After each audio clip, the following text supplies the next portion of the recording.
Okay, look who we have here. Me! It's Peggy Dean. Hi. Hi, guys. I am so excited to have Miss Peggy here because let me just, I think we should start by me telling everybody all of the amazing things that you've done. Are you ready for this? Gosh, you're a better man than I. Are you ready? Are you ready for this? I'm ready for this. Are you all listening ready for this? So Miss Peggy Dean here is a best-selling author, award-winning educator, founder of the Pigeon letters and the Flock community. She does hands-on in-person classes and online classes that are incredibly engaging. She travels for speaking engagements. She has her own art supplies, guys. Be sure to check out her monoline pens that are phenomenal. And then she also has some cruelty-free brushes that are so good and beautiful. She does lettering practice sheets. She has free tutorials on her blog. I literally just changed my email signature this morning because of your blog. Isn't it so easy, and what a great trick? So easy and so good. Everybody should do it. And then you have a literal buttload of Skillshare classes on every subject, I think, under the sun. Your work has been nationally recognized in worldwide publications. Like, oh my gosh, where are you coming up with? And you've written like a bunch of best-selling books, like a bunch of them. So like, are there two of you, or like there's six? You know, it's so funny. We always talk about like we as people in general. It's like I think everyone at some point in their life has mentioned like I wish I could just clone myself just a few times. Yeah, so I can get this done. Yeah. Well, I'm still convinced that there's two of you, at least two. But anyways, I'm sure I'm missing things, but you are like a powerhouse. I am constantly impressed by how much you do, how creative you are, just how many things you know how to do, and how many things you aren't afraid to do or to teach or to share, or any, like everything that you learn, you're like, now let me share it with you all. And I just think that is so incredible and so much fun. And you're just a bundle of energy and excitement and joy, and I feel all of these things about you, well, like 1,000,000%. That's why we get along so well. I think it's because we just adore each other so much. So and we're basically the same person. So excited for you to be here, and the fact that I get to ask you like a whole bunch of questions of my choosing, and you have no choice but to answer them is like, I love it. Just pure joy for me. So, I have a question. Rachel was really kind, by the way, to send me questions in case I wanted to like be prepared a little bit. And I'll tell you what, I didn't read a one of them. I didn't read a one. I'm glad you didn't, because I think that it's going to make for an even better interview, because I do so much better like under pressure. It's so weird. Like I don't want to be prepared. Anytime I prepare for something, it's like whatever comes out. And you get nervous about it, right? Because then it's like, then you overthink things, and it's like, it's better to just do it. Some people are really good that way though, but I just really appreciate how thorough Rachel is, because I'm not that. Well, I know some people really, really need They need it. Yeah, and so I make sure I do it. Okay, my first question though, what's your goal for your business? Do you have a specific goal in mind? Like, do you have something that you wake up every day and you're like, this is why I do what I do? Like, this is what it's all about. So my goal is kind of backwards. It's more of like my motto, if you will. Like I don't have an official motto for my business, but it's a broken record of what I say. And I remember like my fifth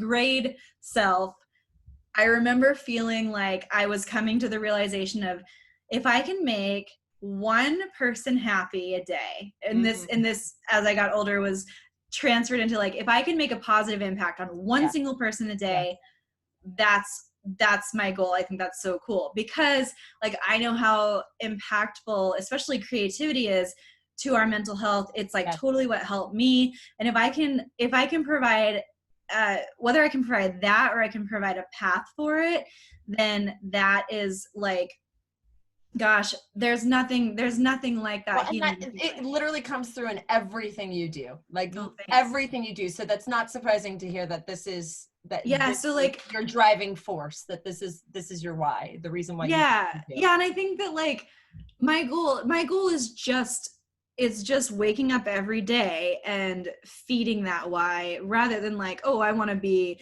making this many figures a year by year 3. You know, like it's not, it's just it's showing up and enjoying every day and letting it take me where I want. But my thing is like, I want to provide creative resources to anyone and everyone that has a passion to create. That sentence is like, I feel like I put that everywhere because that's like the best way that I can present. You say it. Yeah. What I do.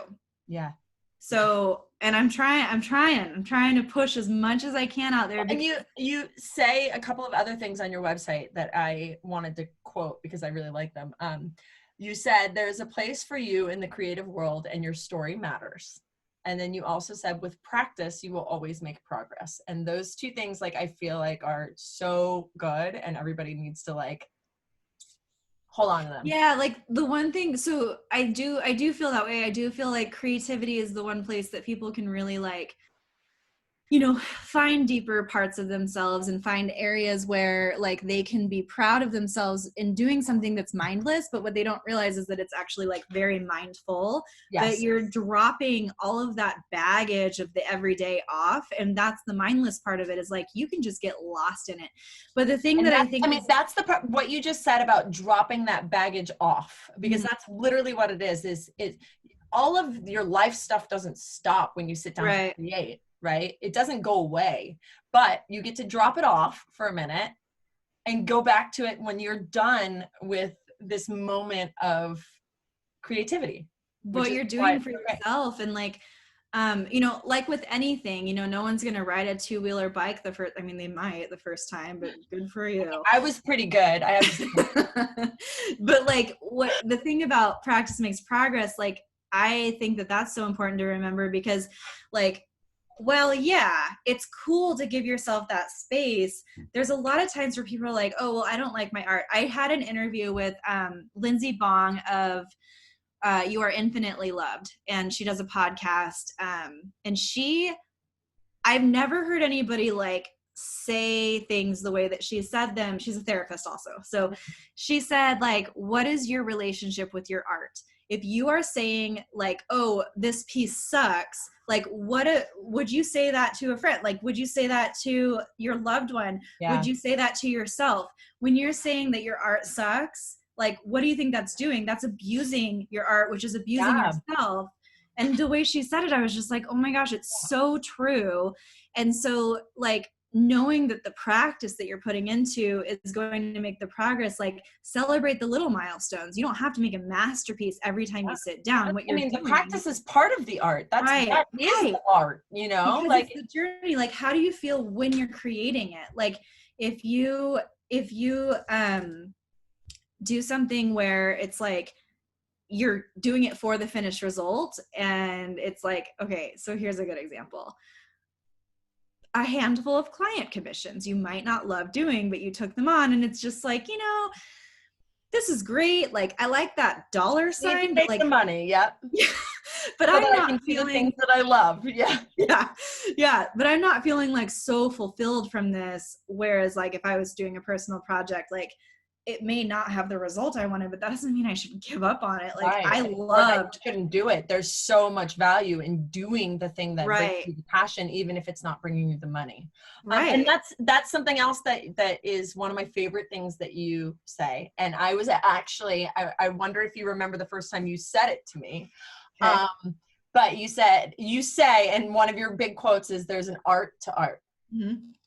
That's like my official motto. That's true. But do you remember the first time that you said it to me when you came up with it? We were having breakfast. Was it when I talked to you that I came up with it? We were having brunch in Portland. I was visiting Portland, and I was meeting you for the first time in person, and we were having brunch, and you were like, I have to tell you something.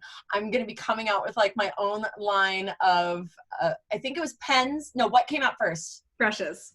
It was brushes. Yes. And was that right after I had my LASIK surgery? Yes, it was right after. Yes. It was like, sorry about all my eye drop. You're gonna have to excuse this, but yeah, it was. But you told me this quote, and you're like, I'm so like, you could just see the joy beaming out of you that you were not only making cruelty brushes with your name on it. Cruelty free. Sorry, what did I just say? Cruelty brushes. Oh my God, I'm so sorry. You promote a lot of cruelty to animals. Oh my gosh, gotta love that slip of the tongue. Okay, you were beaming because you were creating something that is so true to you. These cruelty-free brushes, which is a passion of yours that you bring with everything that you do and what you create and what you talk about and who you follow and what you share and all of it, right?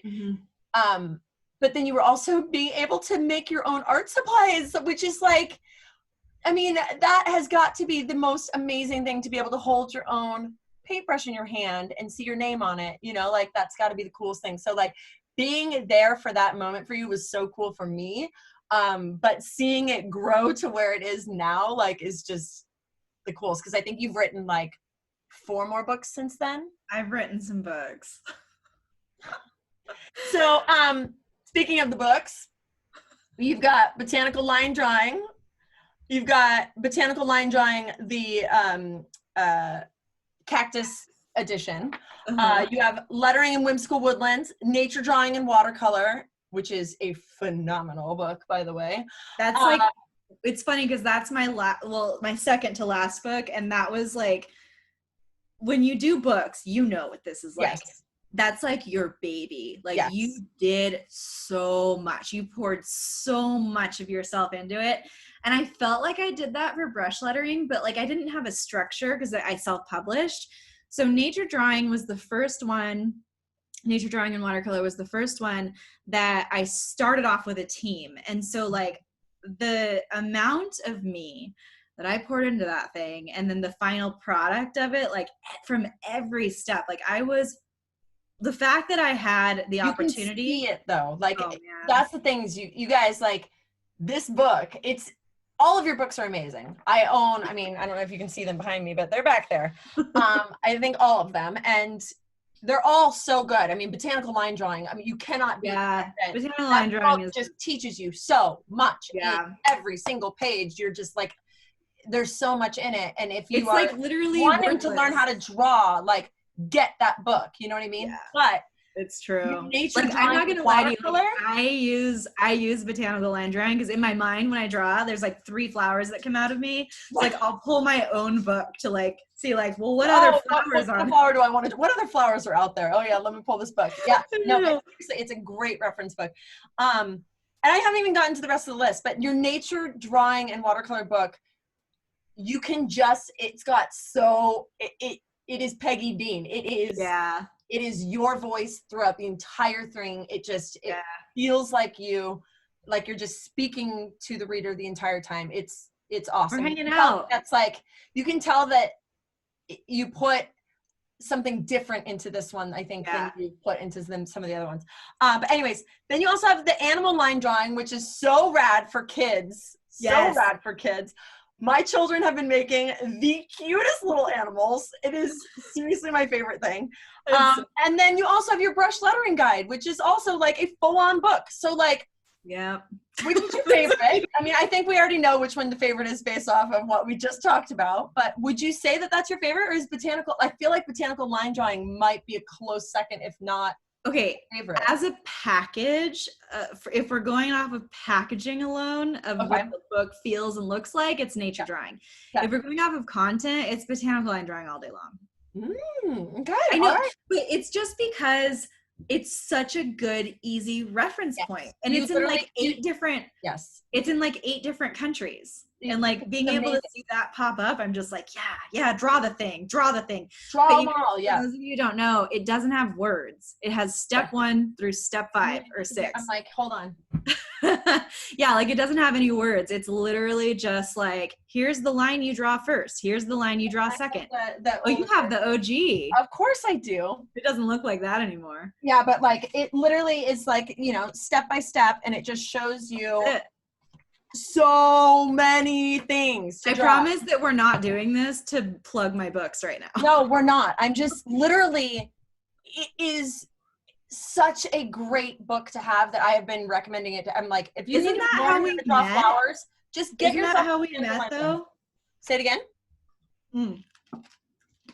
Of course, I ask you right as you take. As I eat all my ice. Why do I do that when I'm on here? Doesn't make sense. I'm an ice eater. I love it. It's fine. Isn't that how we met, though? Was from botanical line drawing? Yes, yes. So the way that we met was I bought your book because I found you on Instagram somehow. I don't even know how. I was really into botanical line drawing is probably why. Watching something and you were talking about something, and then I saw your book and I was like, oh, I'll get that. And I got it and I was like, oh my God, this thing's amazing. And so then I took it and I made a big piece with it using your book as my reference. And then I posted it and I said, wouldn't it be great? Because it was like a circle frame sort of a thing with an opening in the middle with florals all around it. And I was like, wouldn't it be great if I could get Peggy Dean to letter something in the middle of this, you know? Yeah, that's right.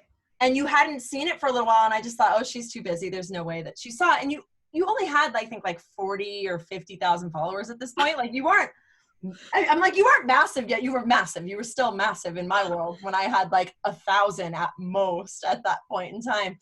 And you responded like a couple weeks later, and then you did the lettering. Yeah, and then you did the lettering for it, and I burned it, and then we did like a giveaway, and then like it's just the rest is history, basically. Oh, I'm so sorry it took weeks. I take a long time. You're literally apologizing right now for the fact that like you didn't see something. I'm so bad at responding. How many years ago? See my inbox. You are so ridiculous right now. My inbox is really full all the time. And I have other things to do. No. What this should be, though, is a lesson to everybody watching and listening that, like, reach out to the people that inspire you. Tag them. Share things with them. You know, you never know what can come of it, you know? You never know at all. It's very, very true. Like, I feel like that all the time. Like, I don't know if I should reach out to somebody, and then I'm like, maybe it'll work, maybe it won't. And like, what I admire is when people come back to me and they are, you know, they're smaller accounts, whatever, and they like put it straight to me and they're like, okay, well, I charge this much for this much for this. I'm like, go you. Yeah. Because the intimidation factor should not exist. No, it shouldn't. It really shouldn't. Like, numbers are vanity. Like, that's what they are. Yes. Or they're like getting on Instagram at the right time before the algorithm. That's also true, because like, my goodness, if it was just 2 years earlier when I had gotten on, I could only imagine. It would have been like, yeah, skyrocket. Who knows? Yeah. But it's just, that is part of it for sure. Okay, so back to your books, and because this is something that I actually got asked by one of my people and copyright is like a big issue, and copying is a big issue. Yeah. And in the wood burning world, there's actually like some people who have major issues with people using transfer techniques, even, you know, or, you know, anything like that. And so this is one of the questions that this person asked was, she said, so with your how-to books where you're teaching people how to draw a cactus or a flower or something, and then they go and draw that flower, is there a copyright issue there? Are they copying you? Are they like, how does that work as far as you're concerned with how-to books, like where you're in general, what I recommend doing, it is copyright. I'm just going to put that out there. It is a copyrighted situation. So how-to books are tricky because the author has the intention of teaching you how to do a thing. I'll talk about my book in a second, but when it comes down to you turning around and selling that work, if it's like a direct to consumer thing, it's probably going to give you a lot more leeway. But if it's like a licensing gig, that can be tricky. So what I recommend doing is contacting the author about it. If they can't answer you, then what they're going to do is filter that through their team. It might turn out to be like an agent. It might turn out to be their assistant. Someone's going to have an answer for you. Okay, but so yeah, like, always ask when they email you back the response, you have it in writing. There you go. Yeah. You know, you could draft up a contract. I just don't think it's necessary. Like, you have their word in writing. I'll go on the record right now on video and say, personally, with my books, I have had people, oh my gosh, so frequently come to me And no one's going to blatantly say in their book, unless it's a royalty-free book, which there is one. Oh my gosh, I have it in the other room. It's so good. I would get up and get it, but then you'd say I'm wearing sweatpants. So, but it's, no, I think, oh man, I want to show you so bad. Okay, it's fine. It's okay. Just give me the name of it later and then I can give it to them. Because I don't want to make you like sit here in silence. That would be so embarrassing. But there is royalty-free art books out there where you can literally like lift off what they did and then turn around and sell them. Mm-hmm. How-to books, you're not going to find that kind of clause or agreement in those books. The books are intended to teach you how to do a thing or a project or something and make it your own. Botanical line drawing is tricky because I'm showing you stroke by stroke how to do a thing. So I say, like, take it and run with it. Like, do it, okay? Do the thing. Because it might look really similar, but it's kind of supposed to. I'm not teaching you how to draw. I'm showing you stroke by stroke how you draw all these non-drawers, non-drawers or drawers alike, how to approach each line of a thing. So I want to empower you. Like, go and run with it and make that yours. Like, do it. Is this like probably unpopular to a lot of people in my position? Totally. Unpopular opinion. But like my resources, like, okay, let's say you jump into one of my Skillshare classes and you learn how to do a pattern on the iPad. That's my artwork. Okay. I'm teaching you techniques on how to do it. And like, if you're doing it for your project, and you're doing it to say like, this is the project I learned blah-de-do, like this is the thing I just learned this or something, like post it on Instagram. I don't care. Post it on your Skillshare project. Don't license that pattern that I made as like, that's different. Obviously, yes. So like when you're taking courses, it's kind of a general rule of thumb that people don't talk about enough. So people don't know it's a general rule of thumb. Same goes for books. If you have doubt, contact the author. I'm contacted all the time and I love it. It makes me feel really good because people respect it and people like really genuinely love it enough to take it there. So yeah, put it on apparel, put it on notebooks, put it on, I mean, whatever you want. And for people that are shy about reaching out to authors, especially if it's a how-to book, I would say in general, those people are trying to teach people how to do that thing. So in general, those authors are not going to mind at all if you take that piece and run with it, sort of. But I mean, even if they do mind, they're going to be like really receptive to your email because they're in a different mindset than someone who's putting out a coffee table book of art. You know what I mean? Yes. Like when someone goes on to my Instagram and like I have a botanical piece that I did or on my website or something that's not in my book, totally different story. Like that's not okay. That's my personal artwork. Right. Just because I taught how to do a thing doesn't mean you can totally lift my original artwork and redo it and then sell enamel pins and then make me go through a process for you to take down that best-selling thing because that's my art. I'm just saying. Right. Well, and I mean, the same goes for like my book. So there's certain things in my book where, for instance, Peggy gave some designs for my book. There are designs that are her designs that are in the book. Yeah, you can make it for yourself at home, but if you're going to make it and then go and sell it, you can't do that. You cannot sell those things because they're her designs. So, but in the book, there's also, no, I know you would not mind it, but I'm just saying in general, in the book, you cannot make the exact same thing and then go and sell it. You can make it. Well, you're also teaching personal use. Yeah. But going and selling that particular thing is not necessarily allowed. Whereas in my book, there's also projects where I am teaching you how to draw a vine and to do the little design on it, or how to take a cork and use a bowl. And I'm teaching you a technique where it's like use a bowl as you're tracing, or using a coin and using stippling. In that case, you are going to be creating your own thing entirely. You're just using a technique that I'm teaching you. And my God, please run with it. Please, please try and do all of those things. You just have to be careful taking designs from people where you're actually taking a design from someone or from a book or for something and actually, transferring that design. Just be careful that you have full permission to use that design for whatever your intended purpose is. Yeah. I think that like the nutshell of an answer is this is a gray area, the Yes. best thing that you can do is ask. And Yes. they're gonna appreciate the ask. Yes, So, definitely. you know, like there was somebody who asked me if they could use like botanicals from the book in like a planner. Like there was this whole plan about it, and I didn't have the answer because I'm like, I don't really understand the ask here. So I'm not gonna lie, I just pushed it over to my literary agent. And I was like, can you follow up? Because I don't like, you decide, like whatever you decide is cool with me. I just like don't know how to answer this.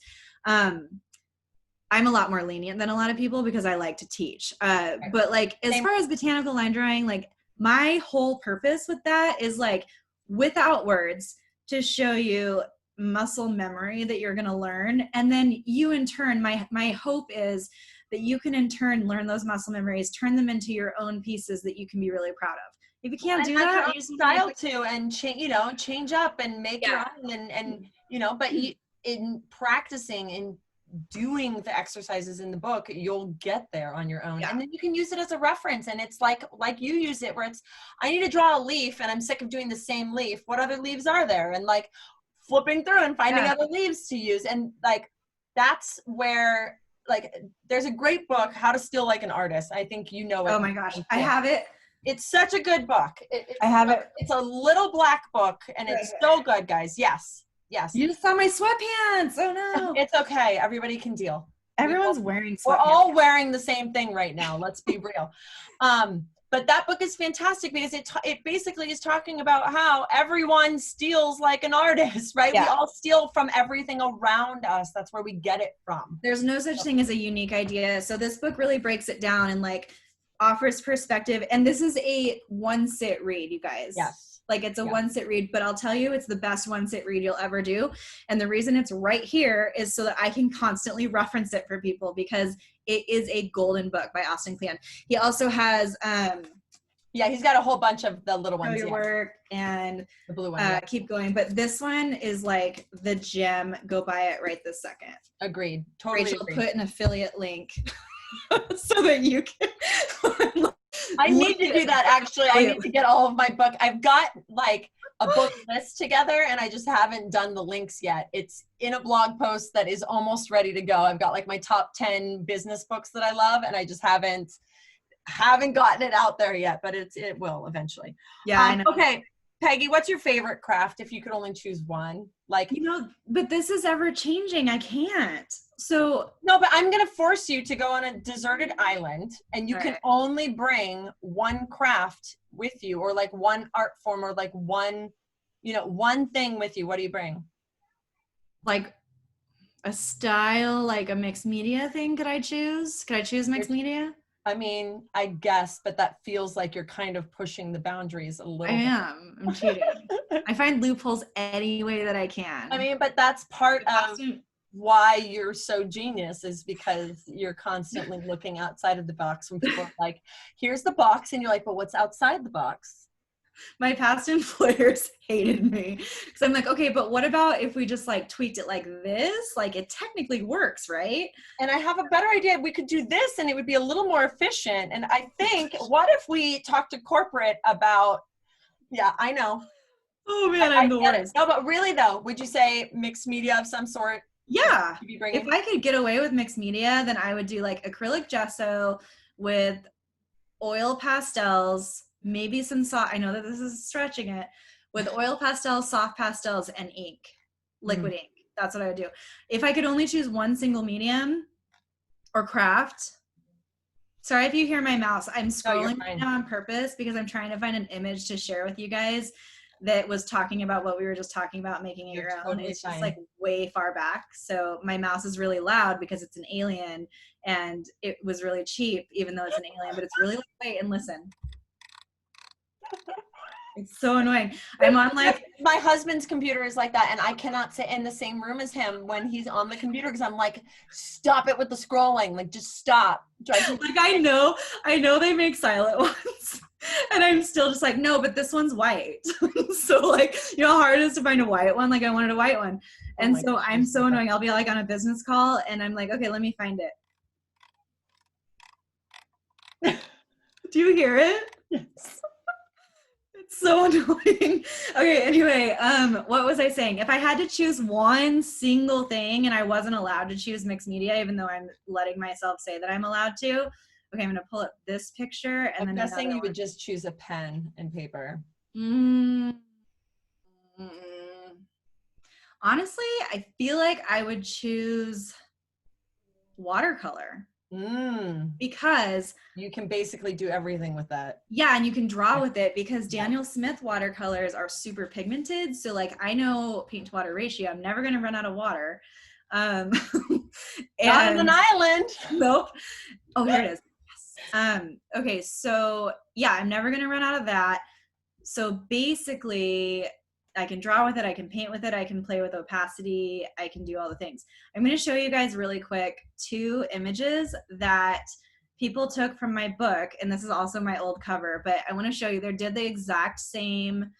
Oh, you disabled screen sharing for me. Oh, how do I, hold on. Let me, hold on. I did so good pulling it up. Now? Huh? Did that allow you to? I don't know. Let me see. No? Yeah, now it will. Okay. Okay. So do you see this right here? Yes. Okay. So this is something that the Child at Heart blog created from my book. And she made this like arrangement that's so pretty. I had to repost it because I was obsessed. Yeah. And she just took pieces from it and made it her own. So that's what we were talking about, like how you can totally make it your own. And that's what she did. Like basically drew the same things that were in there, but like I see this and I don't see me. I don't see Peggy Dean. I see what she did. Another one is also the Child at Heart blog, of course. I didn't even know that. And this one, like she took the cacti from the book and made this, like also how cute that she featured my book with the illustrations. Adorable. Yeah, I just loved it. So that's just an example of like how you can adopt and steal work and make it your own. I see that without the book, I would never know that that came from my book, you know? So that's a way that you can take what you learn from certain people and kind of just like create your own scene with it. Like just get creative with it. In the meantime though, like learn the thing and sit in your practice. Like there's nothing wrong with, like, how else are we learning? We're copying. We have to copy to learn. We have to. It's I mean, even if you're copying what you're seeing, right? Yeah. Like visually right in front of you, you're taking what you're seeing and copying it. That's like you have to. It's essential to your growth as an artist. Yes. And that's the thing, like so many people are afraid to say, and I know a lot of people are like, don't copy, but like in the beginning you have to.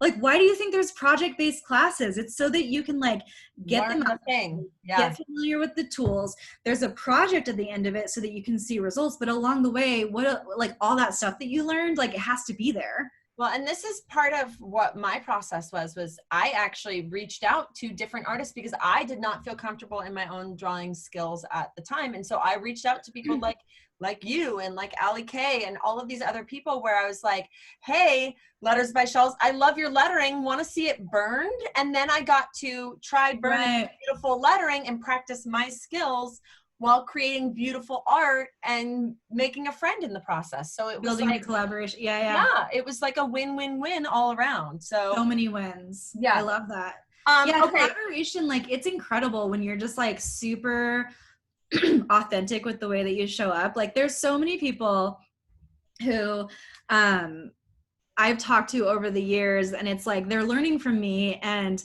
then you can see, like, it's so fun to watch because you can see, okay, for example, when I got into what I do, I started with lettering, and I started with lettering because I personally was really drawn to like this, like, when I say lettering, I feel like brush lettering is hard to say because when I think of lettering at this point, I think of very structured, like drawn out letters. This is more of like a calligraphy. Calligraphy is tricky though because calligraphy is one stroke and lettering isn't. So it's kind of a combination. Let's say modern calligraphy. Okay. There you go. Yeah. So when I got into it, I was really drawn to like that wispy, airy feel where like it's got long spacing and it's beautiful. As I was learning, that's not the style that organically grew from me. It's just not like that. It like you can't really predict what's going to happen from your lettering. That's one of the cool things about lettering is like, yeah, it might look really stiff in the beginning and like you think, oh, this doesn't look like so-and-so's like who I'm learning from or whatever. but then as you practice, it just kind of organically starts flowing, and then you kind of start feeling where you want it to go. And like, it's just a progression, just as, as practice is. You get like yourself in your lettering, right? Yeah. And that's it, naturally inserts itself into it. So once I felt like I had mastered it, which nobody ever does, master anything, even though I kind of feel like I mastered it, but I know there's always stuff to learn. But now I can easily change my lettering to make it look airy. But you know what I have to do? I have to be very deliberate, and I have to be very conscious of each stroke, because it all lies in, for those of you who know about lettering, like, you can change a whole vibe of it just by the spacing in between the letters. It just has to be consistent. Short ones, totally different spacing. Like if you have it real short, looks bubbly. If you have it longer, looks like calligraphy. If you have it even longer, starts looking airy. And then you start to like figure out how to manipulate your letters and stuff. But just a fun little tip. But like, that's the fun part about it, is like, it's not necessarily going to come out the way that you think. But when it does, I watched this gal, I don't remember her name. I haven't talked to her for years, but she was really concerned because she's like, Peggy, I've been practicing lettering for a long time. I did start with you. My lettering is organically forming to look like yours. I'm nervous. Aww. And I looked at it and I was like, because like us as instructors, like, you know, people who are, and then we see the work, like, you can tell if it's something that someone like lifted as a style, or if that's what organically happened. Like her lettering looked like mine, and but it was legit. Like I could tell like that was what was natural to her. I was like, cool, go with it, because that's your style that developed. Also, like, you know, styles are styles. It's okay if a lot of our letters look the same. I didn't invent them. You know, like I did not invent the structure of a letter. But that's one of the neat things, though, for people like Rachel and I to see, is to watch somebody's progress and see it like organically come into itself. Whether it looked like ours or not, like it's going to come into itself. I don't know how I even got on this track, but there I go. No. It's great. It's great. Okay, so I have another question. I want all the questions. And then I just answer way too long. No, it's great. That's what I'm hoping for. What would you say is like the single biggest move that you've made in business that has like had the biggest impact on like just your business as a whole? Delegation. Oh, I kind of had a feeling that that's what you might say. Yeah. Because like, so for me, up until this point, so I started following you a while ago, and then you said something about community over competition, and something just clicked for me. And I was like, oh my God, like that makes so much sense. And just like that alone, I would say is like the single biggest thing that changed my business. But I'm now getting to the point where I am delegating. And it is a massive, massive change. So I get that. Now, my next question would be, like, how do you decide? Yeah. And how do you relinquish control? Because okay, that is something that is like really, really difficult. I know for me, I'm a control freak. Yeah. I'm not a perfectionist, but I'm a control freak. And I like to, you know where things are, know what's happening, be in control of the situation, so that if there's a problem, I know if like it falls on me and it's my fault and I can fix it. Right. So how do you relinquish control? How do you decide what things to pass on? And yeah, please. My Rachel and I were talking about earlier how we both have ADHD. She says, if there's a problem, and I didn't listen to anything else that she said, because all that happened in my head was, if there's a problem, I'll solve it. Check out the hook on my DJ. It's like all that was happening in my head, and I like could not stop. I was like, don't laugh. I know what your question is in general. So before I delegated, what I would say about my business, if people are in business, they want to do this as a business. I'm going to say business again, because I feel like I said it like 17 times. No, it's got a nice emphasis in there. I like it. Business. I really love the letter B. Fun fact, B, favorite letter. I just like it. It's to letter, or just to say, or both? Say the letter. I like everything about a letter B. Uppercase, lowercase. camels with 2 humps. All right. Okay, but listen, fun fact, camels with 2 humps. Oh my God. Wait, it's bromeliad or something? Bromeliad? What? That word. Yeah. Okay. So how do you I know don't know that? I don't know that what I just said is right, but Okay. go with Well, it. okay. So you turn a camel on its side and it's a B, right? Okay. Okay. Camels with 1 hump, Yeah. it's a D, and their name starts with a D. I don't remember what it is. Oh, okay. You're welcome. All right. Something you absolutely needed to know today. Just to help you to know the difference between the two. I love fun facts, especially if it felt like science. Okay. Science meaning the earth, animals, I don't know. Science being when you take a camel and make him lay down. Science rules. C versus D. Back on the subject matter. All right. So listen. How do you delegate? What do you do? How do you decide? Okay, that wasn't my answer to that question until I started delegating, and now it takes the cake. Before I started delegating, it was not starting sooner. Okay, I just want to mention that because it's important. Same thing goes with delegating. Start before you think you're ready. That's expensive, you might be saying out loud to your friend or in your head. I know, dude, but listen. When you can take busy work off of yourself, oh snap, you can produce the things that are actually going to make you some dollars. Okay. So a lot of times what's hindering us from getting to the point that we want to by monetizing what it is that we do on our path is the busy work. How do you know what to delegate as a control freak? Okay. I get it. I am the ultimate control freak. I'm thinking like, gosh, I only have delegation for like something. If you sit down and you try to make a list of delegating tasks, you're not going to come up with much. Like, I know. Because as you're going through, you're like, no, I can just do that. Right. I can just do it. Like, do I want to? I don't know. I could probably just do that. And like, or like, I'm going to do it better. Or I like my process. Oh, this is going to be impossible to train. Oh, all this stuff. Okay, so here's where you delegate. When you're doing the things throughout the day, be mindful of the way that you feel while you're doing it. If you feel irritated, it's probably because you want to be doing something else, or it's busy work, or it's like, oh my gosh, like I love that I have art supplies. I love that I can provide them to people. I started resenting my art supplies because packaging and shipping took me so long. So like, that was the first thing that I was like, I can delegate this. This is an easy task. I can delegate it. And I'll tell you what, I was like real particular with how I wanted things packaged. And I was like, okay, do that. But as soon as I relinquish that, and you're not going to start relinquishing control until you start to, and then you're not going to start to more until you realize the results from when you started to.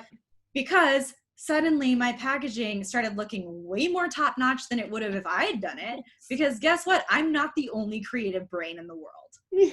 Okay. And they actually have the patience to do it because they're wanting to do it because they're there to do it, which is different than you being like, I hate this part. Yeah. I need it to get over.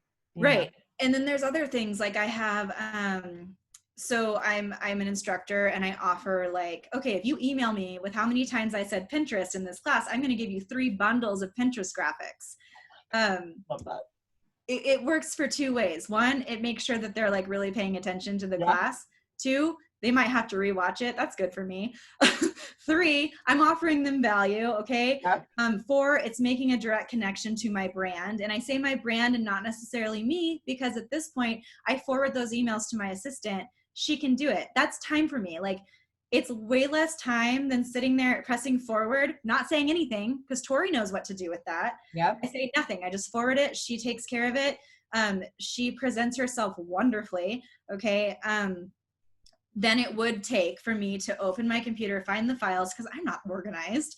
Like, I'm organized, but am I? No, because we got iCloud, we got Dropbox, we got my computer, there's a bajillion hard things. drive. Right. You can't just search something and have it come up as much as you wish it could. So there are things like that. So those are just 2 examples, and there are so many examples in what we do. Like, now everything's different. But what if people aren't quite at the point where they can be paying people for this sort of thing? I still think you can delegate things to your partner, to your family, to your friends, to people So to help out. Yeah, I was in a transition between assistants. And I could have done this way, way, way long ago, but I actually had my sister-in-law build all of my boxes for packaging for me. She had a newborn, like she had TV time. She didn't mind doing it. That was awesome. Laura helps me a lot now, which is really, I mean, she helped me then too, but she helps me way more now with stuff like that, you know? So there are things, customer service, like I love it. I'm good at it until I'm not, because I'm busy. You know, so if somebody buys a digital brush for Procreate off of my Etsy shop, the purchase is done, I have to do nothing, it works on its own, that's great. But when I get an email that's like, where's the download? I'm then working for Etsy. Right. You know, and like, that's not the customer's problem at all. Like Etsy should make it more clear, especially the fact that it says your product has been shipped or delivered, or it says some language that is just confusing for people for digital products. Yeah. So like stuff like that. So, you know, what ended up happening was like, when I'm in work mode, I'm really blunt. And it doesn't mean like, my agent was telling me like I belong on the East Coast. Cause like, I'm super laid back and go with the flow and I'm having fun. When it comes to business though, I'm just blunt. And I'm like, oh, it's right here. And that's it. So that's how like I started, like I would start typing and I'm like, if you go to the right, and I just start with if. I'm not like, hey, Helen, thanks so much for your purchase. I so appreciate it, which is what I mean. But then I'm like, oh, if you go to the right of the page, it's right here. And that's not showing gratification for what they did. And it's also because it becomes busy work for me. Mm-hmm. So when I turn that over to Laura and she does all of my Etsy messages and then she just asks me things that she doesn't know, but like she gets familiar with it, I know more than anything, if you can't afford an assistant, you can rely on someone that you trust to present the type of service and the value that you would expect your brand or you as a person to provide. Right. And if you need help in certain areas, like for instance, taxes and me, we're not friends. We don't get along. I don't understand it. It is something that I don't want to spend the time to learn to understand. No. So I delegated it. And my husband is my tax man and he takes care of it and he shows me what I need to do and tells me how I need to record things. And then he takes it off to our tax person at the end of the year. And I don't have to deal with that part of my business because one, I'm not good at it. And two, I really, really don't want to. And he doesn't mind. So like, if you can delegate things like that, do it. So you don't need an assistant to start delegating. Yeah. You want to make sure you're not like hindering somebody. Like you don't want to be like, hey, can you do this for me? I know you hate it and you don't want to. Right. But sometimes though, like your partner especially is the person who's going to really understand what you're building and they're going to be supportive more so than you think. Yeah. And they're going to want to help you succeed at your business. And if they can help by doing X while you do Y, then great, you know? Yeah. That just makes everything work better. If and when you are ready to hire out, I want to say that my best recommendation is to be as specific as possible in your ask right away. The second part that I would do, because people don't read, they don't, okay? They do not read. The second part, what I've done, I recently, like 3 months ago or something, I was like, I need a team. And I need a team all at once. I'm about to do some stuff. I don't have to, I'm burnt out. I have to deal with grief. Like I have a whole bunch of stuff to go, you know, I have so much stuff to handle right now. I need a team. I'm fortunate enough to be able to do this right now. It's also going to help me in the long run because I can produce more. So I put out a call for a VA, for a video editor, and for a graphic designer. Can I do all of those things? Yes. Yeah. Have I been doing it for the past 4 years? By the way, guys, 4 years, okay, until I'm doing it. Like, I could have done it at year 3 or something. I guess I did. I had Savina. But, like, a team, whatever it is that you can do, no matter where you are in your business to scale, if you're ready to hire even just a part-time assistant, okay? So put out a call. You can choose where you put it. The first time I did Craigslist, didn't say who I was, didn't say what I specifically did, but was very clear on wanting a creative assistant and said the things that I was looking for. And like requirements and then ideals basically. So I did the same kind of thing the second time, only this time I did do it to my community. I'm like, we'll see how this goes. I did it in my email and I did it on my Instagram, and I had a ton of responses. Yeah, so that was hard. Only imagine how many responses you got. Yeah. But instead of having them email me, I didn't want a resume. I don't care about resumes. A lot of people don't care about resumes. I wanted to, I put up a Google form and I had people respond there. I asked very specific questions. And then I asked some overall questions. When you are attentive to details, put in so many tricks. Yes. So many tricks yeah. in your form. Like it could be as little as a missed punctuation. If you want someone to be really thorough in punctuation, grammar, spelling, mess something up that's like very hard to notice. And then 3 questions later say, pop quiz. Find the thing and tell me what it was. And it's funny. So it doesn't necessarily mean someone's not going to hire. Like Tori's my assistant now. I love her so much. She got that answer wrong. It's fine. Like it's fine. And it's funny because her degree is in creative writing. So like, that's great. That is hilarious. I know. So like you can mess it up so bad or like so simply and then have it, it doesn't matter. It doesn't determine it. But what it's doing is like, you're asking all of these questions. Are you familiar with this? Are you familiar with this? And then give them multiple choice. Don't just say yes or no. Like say, yeah, but this, or like, make it thorough. And then you can take the time to analyze all these things, and you, took the time to set that up so that when you finally do talk to somebody, then you're going to be able to determine like, you don't have to ask all those questions then. Yeah. You can just go straight into it. Into the nitty gritty details. Yeah. And then like, you know how many people I got on a Zoom call with? 2. Yeah.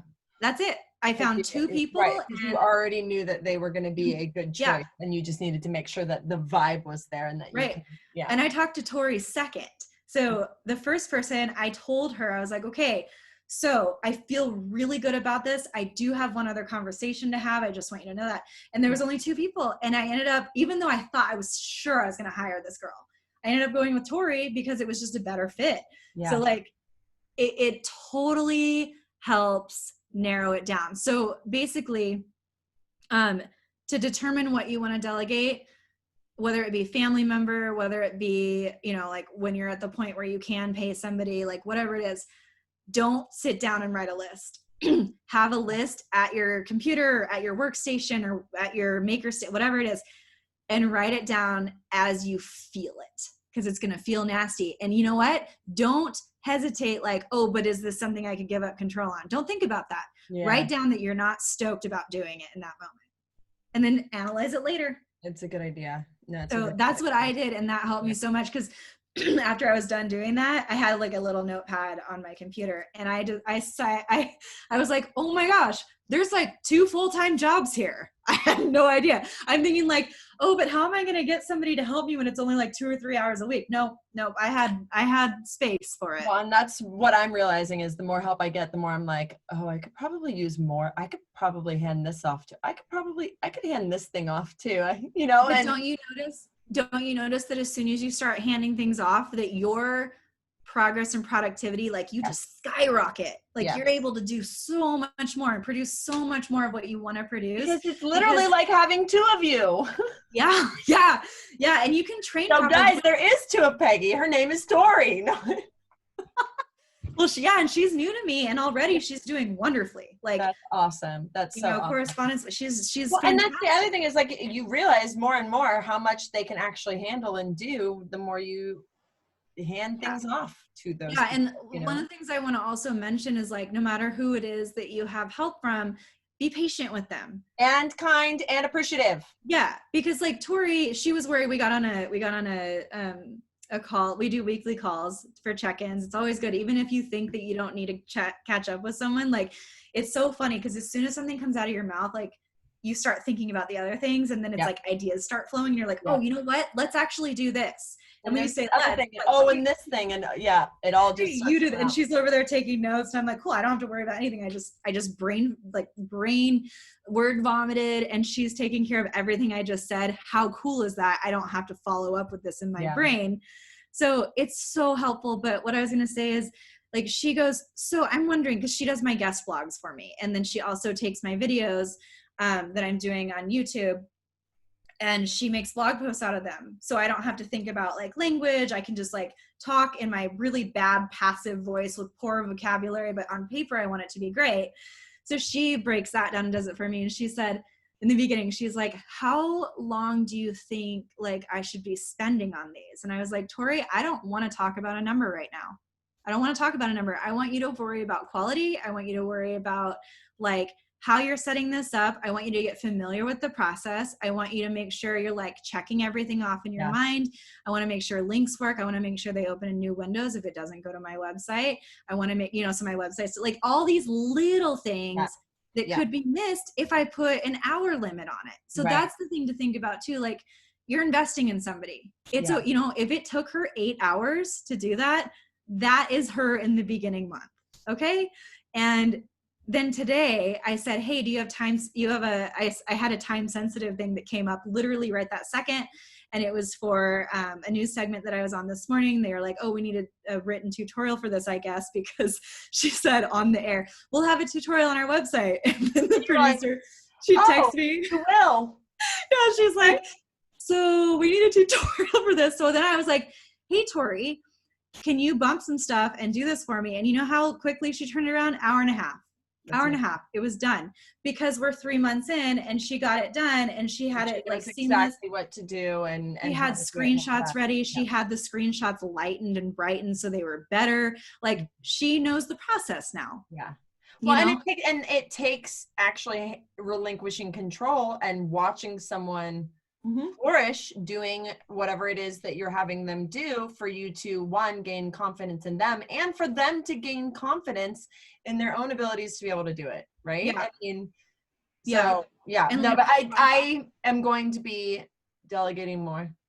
Yeah. And you know, the other thing about it is like when you see something that maybe wasn't done exactly how you wanted it to, think about, did you actually say what you wanted though? So what I've been doing is like, I don't know if I said that. I know my brain runs a million miles a minute. I've got a lot of things I'm juggling. So I say, and you know what? And when you have some help, they're not in your brain. So if you said something along with 15 other things, yeah, you might have said it, but it's okay if they miss that one thing. Like how many times do we forget stuff, even with our own spouse? Right. So, well, and we also, everybody needs to remember that done is better than perfect. Yeah.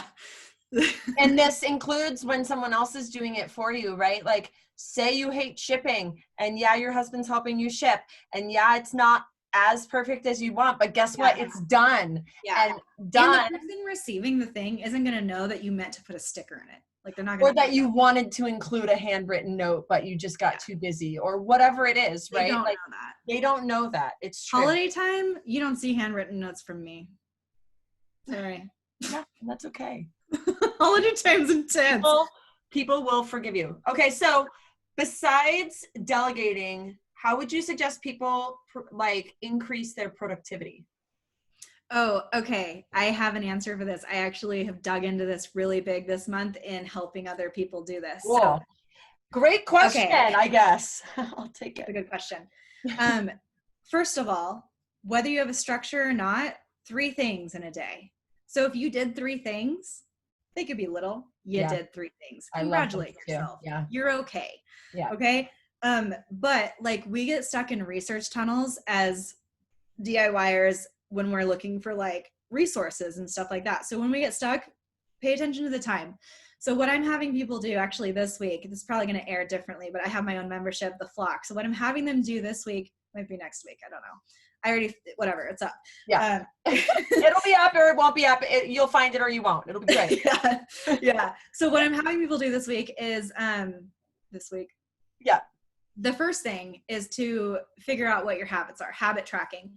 So that's as simple as writing down a time. So let's say it's 1:38 right now. So we got on a call, let's say 38 minutes ago. I don't know. It's been whatever. Math is not our strong suit. It's okay. Yeah. 1 o'clock call with Rachel. Okay. So that is, I could put that in as whatever I want to put it in as. Okay. Call with Rachel, it could be in a category of some kind. So I like to categorize, and I'll tell you the next part of it in a second. But actually, will you remember to get this link from me? So all my delegation's already happening. Rachel, ask me for this link if I forget, because I want you to provide it to your people. Okay. Productivity flowchart. Okay, but the habit tracker, you could do this in a journal. Basically, every single time that you switch tasks, all you have to do is recognize that you're switching tasks, write down the time, write down what you're doing. That's it. Because at the end of the week, then you can look and you can tally up categories of what it was, like family time, lounge, like this is a big one. Okay. Instagram TV time. TikTok time. Yeah, like that kind of stuff. Like categorize that into veg time. Yeah. And then you might have like, creative time. And then you might have research time for business. You could have research as the thing. And then you could have like client projects or, stuff you're working on for your shop or something. Do you just suggest that people do this for a week? Like just look at a week just to give you a good representation of what your general week looks like? Yeah. So that is nice because it's giving you an at a glance look. Now I'm going to take it and put it on steroids for you. And I'm actually going to show you this. Well, and it probably allows you to see where you're wasting time and where you're spending time and where you're spending too much time, and allows you to kind of look at the whole thing as a whole. Yeah. Instead of being in the trenches like you normally are, and then do some reevaluating, which everybody needs to stop, pause, and reevaluate on like you need to do that all the time in order to be able to keep the focus where you want it. So in addition to that, you guys have probably heard of, gosh, where is this? My goodness, it's taking forever for me to find it. Productivity flow. Okay. In addition to that though, you might be used to hearing the words time blocking. Yes. I hate this. I hate this word. And here's why. Creative people, a lot of us have ADHD, or we're just creative people. This means that sticking to a schedule is difficult. It means that we don't want to do that thing at this time. So I'm sharing my screen really quickly with you because I want you to see what I'm going to be sending Rachel to have access to you guys. So basically, if you're not familiar with Sheets, all you want to do is go to File and then make a copy, and then it'll be yours and you can edit it as you'd like. So this is time blocking, okay? This is essentially what time blocking looks like. So let's say at 9 o'clock, I want to get on social media, do my social media, call it good. Don't get stuck in the hour of Instagram trap, okay? And then like 9:15 to 10 or to 9:45, I'm going to do email. While this might work for some people, it doesn't work for a lot of people. So here's where the tab I've created down at the bottom, time blocking, sure. Do I stick on that? Usually no. I go right over to productivity. I have, let's see, I have this changed a little bit just so you can see, but like, let's say time blocking exists just so I can see, like, ideally I'd like to work on these things today. It's kind of like saying, okay, these are the 3 things I'm going to do: emails, do orders, and then whatever it is. And I can have that there, but my productivity is different. This is the same thing as your habit tracker. So this is where you can plug in what you're actually doing. So like right now it's 1:30ish and I'm saying call with Rachel. So I can say, I don't know. I don't think I have a condition for it, but interview maybe. Whoops. No, I don't have a condition for it, but conditions. The reason that I do it on a spreadsheet, I don't like spreadsheets. I'm just going to say it out loud. But the reason I like this is because you can add conditions. And do you see how this is color coordinated? Yeah. At a glance, I know where I worked on email. At a glance, I know that I sat here doing researching this entire time. Yeah. And is that bad from 11 to 1? No, that's just a 2-hour block of my time. It's time to switch tasks. Yeah. Did I give myself a break today? Okay, I have break color coded as gray. Like these are things that are going to help me keep my productivity. It's so fast to go in between tasks just to write in, okay, I did orders. Boom, I'm doing orders now. Do you see how fast that took me? It was nothing. It color coded automatically. So just real quick, just so you guys, since you guys are going to have access. It's nice when you input things like this, because then you kind of also have your to-do list, right? You have your list of look at all of the things I accomplished. Totally. And that's the thing. That's where you're like, oh, look at the things I got done. I was productive after all. I wasn't stuck in procrastination, even though it felt like I was. What can happen is you can have a super productive morning, and then if something goes awry in the afternoon, you're like, oh, my day's been awful, I hate life. And you totally forget about the fact that you actually accomplished a whole bunch in the morning, and that you really should be giving yourself props for that, because your to-do list is never going to end. It's constantly, you're going to be adding to it, never ending for the rest of your life, constantly adding to it. You will never not have laundry to do. You will never not have dishes to do, right? And so having that to-do list, that list that you can look back on and be like, look, I had a productive week. Help your mental health too. And it's like, instead of doing a to-do list, you have like an ideal general list for the week. And you don't have to check things off, because that's going to loom. This is going to make you see at a glance. So the other part is, real quick, I have this blank tab. This is where you like have a blank slate. These are just more of examples, but to put in your own, I just want to show you, if you don't know how to do this, I don't know how well you can see it, but within Google Sheets, it says format and then conditional formatting. And then on the right here, you can add a rule. And then let's just say like, you're going to apply range to everything. So I just usually say like A1 to like Z 1000 or whatever. And it's going to apply to everything. And then format rules, format cells if text contains, and then you can say, what this is going to say. So like I can say interview, or something. Yeah, like interview or chores. And then to this, chores is good. And then in here, I can write chores - laundry, because text contained chores, whatever color I set that to, it will automatically pop up. So it's just a quick trick. It's what has helped me the most. And I picked it up after someone was like, time blocking. I do time blocking color coded. I was like, why don't you do productivity color coded? This makes so much more sense for people who can't stick to a schedule. Because that's the number one thing I hear is like, how do I stay productive if I don't have, like, if I can't stick with structure very well? Okay, well, prioritize. Like, what tasks do you have to do? What are the most important? Put that down as an ideal, and then give yourself the forgiveness to like, hey, I don't want to check my email until 4. That's okay. It's like still the same day. You're fine. Well, and it's also good to things like email, things like Instagram, to give them a certain time where it's like, I check at this time and then I don't check, because otherwise you won't realize how much of your day is wasted in that area. And this is a do as I say, not as I do situation, you guys, because I've got some bad habits when it comes to social media, and now TikTok. So addictive. But like, keep in mind the whole producing more than you actually start consuming, like create before you consume. Keep that in mind. It really, really does help. Okay. So how about like creativity and increasing creativity? Like, what do you do to increase your creativity if you're like feeling like you're in a rut? Is there anything that you do to like get yourself out of it? So there's 2 things. One, if I want to be creative, one of the things that I will do is, okay, so for example, for wood burners, what you could do is pick up a nib that you don't use usually. Yes. Okay. And like take it to town, get a scrap piece of wood and see what comes out of you. Okay. Try making patterns, try stippling with it and seeing what happens.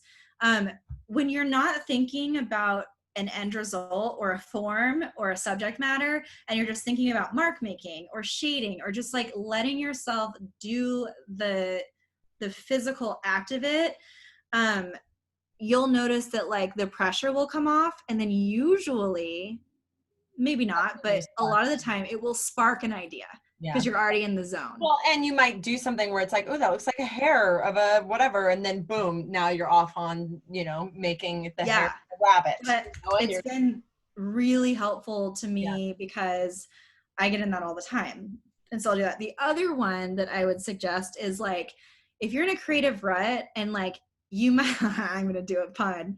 I hated puns until like this year. I'm all about them. I'm like, I love puns. I am all about it. Yeah. If you get like burnout. Okay. I'm like, you don't even understand how many burn puns there are. I'm sure. I I'm wasn't sure. I'm like, expecting look what I other- made up. You're like, I'm like, look what I made up just now. And you guys are like, I use that every day. Yeah, we're like, that's literally our life. Yeah, but go ahead, continue. You can laugh. I did good, everyone. Okay. Okay. So let's say you're burnt out. Yeah. Yep. And you want to be creative still, just like, you're not over it. You're not over wood burning. You're not over like watercolor. You're not over it.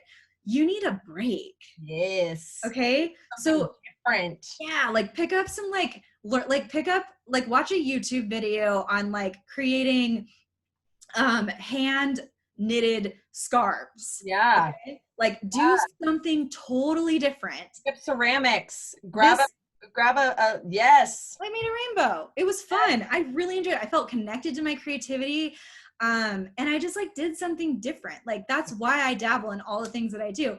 And sometimes it opens new doors and I'm like, I want to do this too. And then that's something that I saw home, what is her first name? Lauren.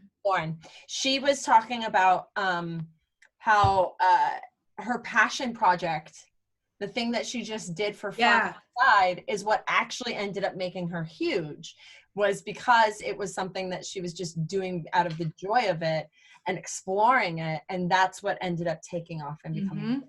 So keep exploring, I would say, right? Like more than anything, like keep exploring. And don't push yourself into being stuck. Like passion projects are huge. Like, your main thing might be your passion project, but like that's not all you have in you. Yeah. Oh yeah, definitely not. Like go cook something. I hate the kitchen, but like bake something. You haven't baked in 2 months or 2 years, go bake something. Right. It's so true. Creativity can come out in so many different ways. And stepping outside of your area of focus, I think, is a great way to kind of get things unstuck. Totally. That's good. Okay. How about, can we talk about community now for a little bit? Because I feel like that's something that you and I both have in common in a massive way, is that community is like everything. And everything. The reason why this is so much fun, and it's the reason why, it's the reason why it's so much fun. I really think it's the people that come to it, that are part of it, that lift you up and that lift each other up. There's just so much to it. I want to know about like how you discovered that community. Like the whole idea and concept behind community over competition, because competition is a very, very real thing. And like in Burn Club Plus, where you are right now, while people are listening to you and watching you, whatever we're doing, and people are they're there. Wait, what was it going with this? Community. And when I found community. I mean, they're all there supporting each other, and they could be competition, right? They are literally technically each other's competition, right? But none of us view it that way, because we realize how much better it is when we embrace community instead of looking at each other like there's not enough space for all of us, you know? So anyways, I just love to hear you talk on it, since you're the reason why I even heard about it in the first place. Okay, so I actually picked this up when I was doing hair, and like I can imagine is a cutthroat world. So like barbering, especially because I don't want to, like, male identifying people are very, very loyal to their hairstylist. Oh my gosh. Like you think like, they are loyal. They will go to you and forever. Even if they get like 50 bad haircuts in a row, they are still, that's my guy. Like, and because it's easy. Like they just know what they're doing. They're like checking something off their to-do list. Okay. So, so I found my love after doing hair in barbering. I just loved it. And so that is what I just had a weird pop-up that was like about my hard drive and time machine. I'm like, who cares? Why is this right now? Anyway, that was where hard drive. Okay, cool. So that was where it was like, I I learned the first few times it kind of burns when So dumb. And it's so good. When you like get to work and you see your usual customer client with somebody else, like it just is very off-putting. You're like, what? This isn't right. But then it's like, you don't own that person. Okay. Here's where I had to spin it. So I was the manager of a barber shop and a hairstylist there. It gets tricky. And so like I had to, I had a more overall view, which really helped me come out of my, like, I had to think freely. I had to think like problem solving. I already had to think outside the box. So it was really helpful because I realized like how often are we not available, okay, as hairstylists. So if dude needs a haircut on a Thursday at 10 before this thing and doesn't realize it until 9:30 and jumps into the barbershop, yep. like, and I'm not at work until 2, like, cool. You know what I could do that will really work to my benefit and help my reputation is have a backup for dude and suggest another hairstylist that's like, hey, if I'm not here, go to Kim, because Kim is really similar in the style, but like, she, then, like, yeah. we work similarly. They don't feel like they're cheating on you, and they don't feel like they're doing something bad. Instead, they're doing exactly what you asked them to do, and then they also want to come back to you because they also want to come back to you. Yeah, and you're offering them something that can help. Like they don't have to figure it out themselves. So you're offering them even more value. Okay, so I kind of translated that, and it was so helpful across the board. Like when after that, I went and worked at some bougie barbershop downtown. It was like all bougie. But it was great because I had relationships with 2 other stylists, and it's like, hey, like rotate through us. We all cut similarly. We pay attention to the same kind of thing. We're also really fun. Like, yeah. I love this person for these quirks or whatever. And like, we had to do it that way.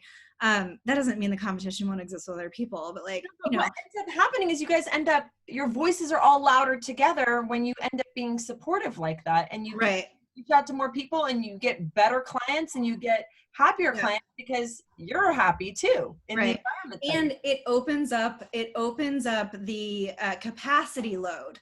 So this person is then going to say like, oh, I go to this person, you should go see them. It might be Kim, it might be me, but who cares? Because if it's Kim, 4 months down the line, I'm going to see John Smith too. And then you know what? John Smith is going to fall in love with me, but is loyal to Kim. So John Smith's going to tell Ryan to come see me. And then it becomes the circle. So that's kind of how sorry, Billy's barking.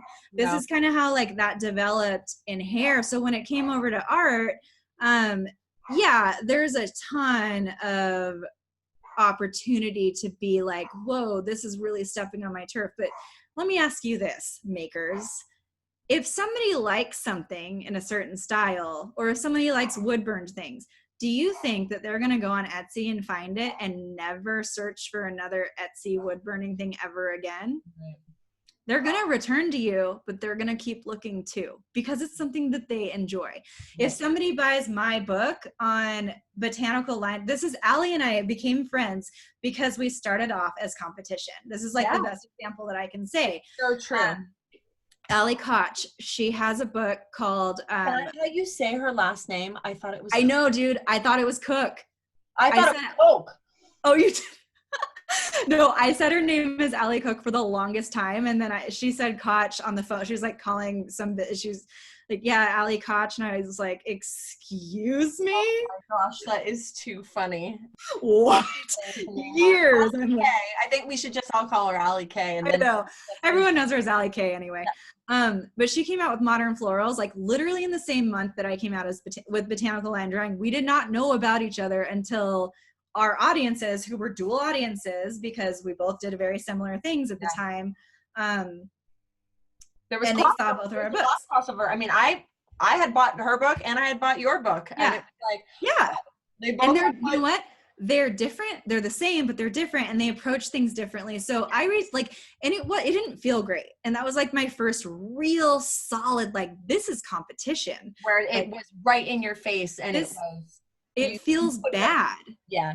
And like, I knew Allie had to be experiencing the same things. Like, we're only human. Like, I didn't know anything about her. And I was just like, I can't feel like this anymore. I don't like the way this feels. So I reached out to her and I was like, hey, Allie, you probably feel the same way I do about this. It feels icky. Let's join together. Let's do a giveaway of both of our books and see where this takes us. And she was like cordial. We were polite with each other. We didn't really like become besties or anything, but we did the thing. And then something else came up months later. We did the thing. And then slowly but surely we became friends. And then we were like inseparable for like a year.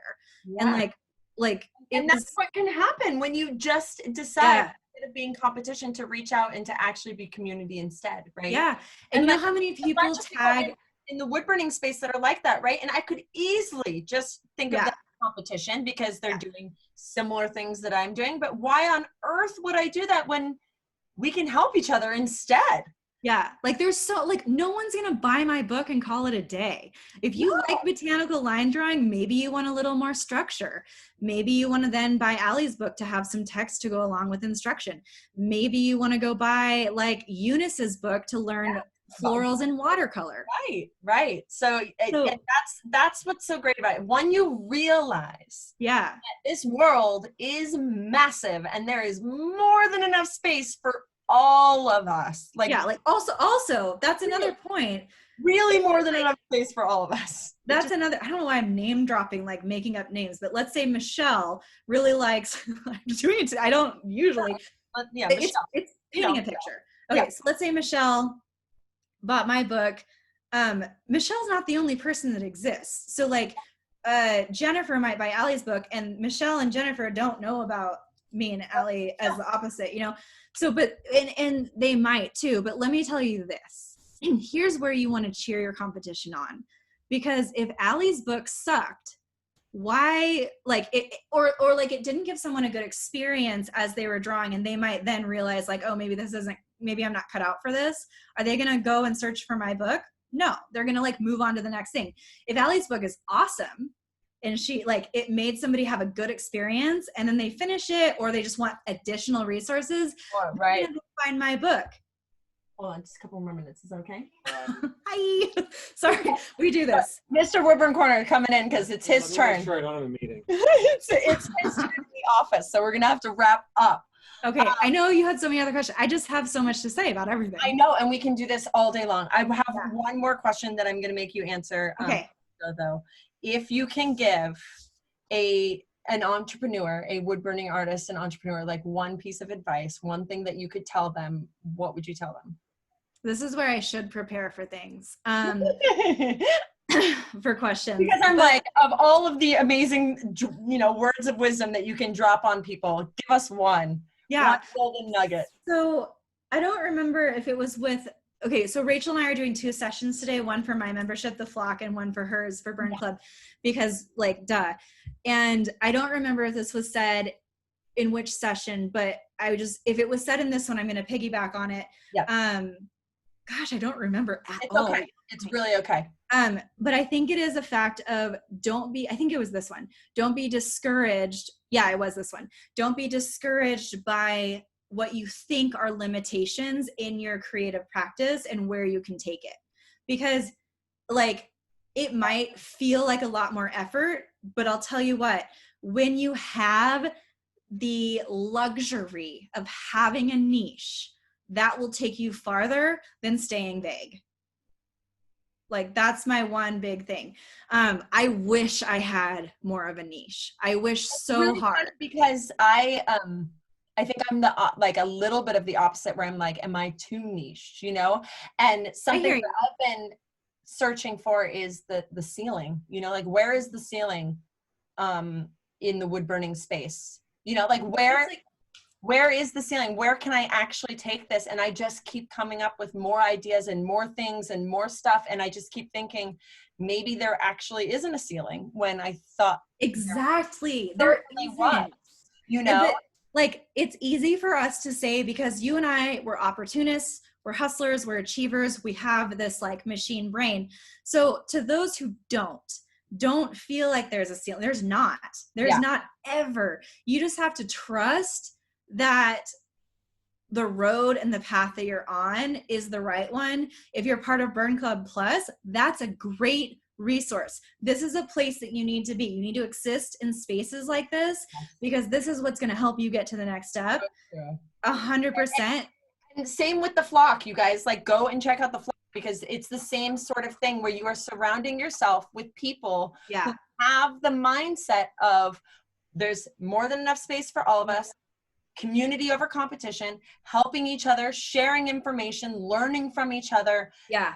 It's that the flock is you want to be in. The flock's a big machine.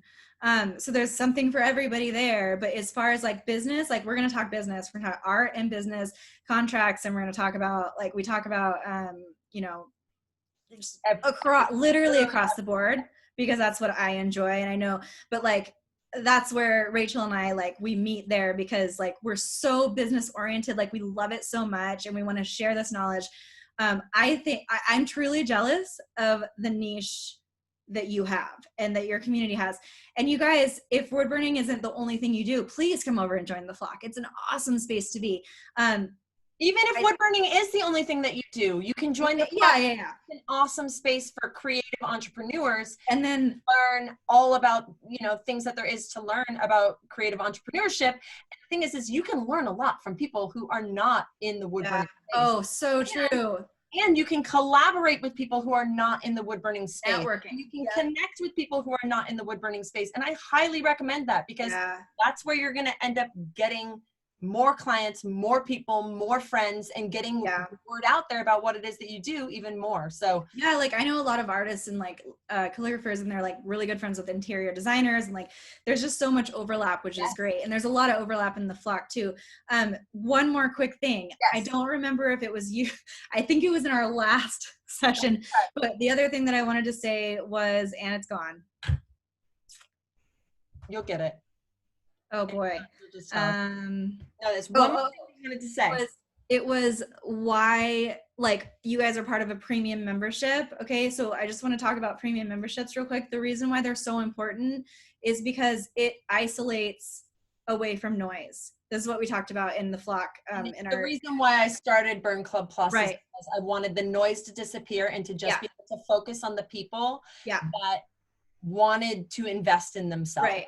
Yeah, and it's not going to be like, oh, you're getting thrown all of this misinformation all the time from all the things. It's like, okay, this is as close to a roadmap as you're going to get, because there is no roadmap. There is no linear path in the creativity like world, especially when you're trying to build something from it. Yeah.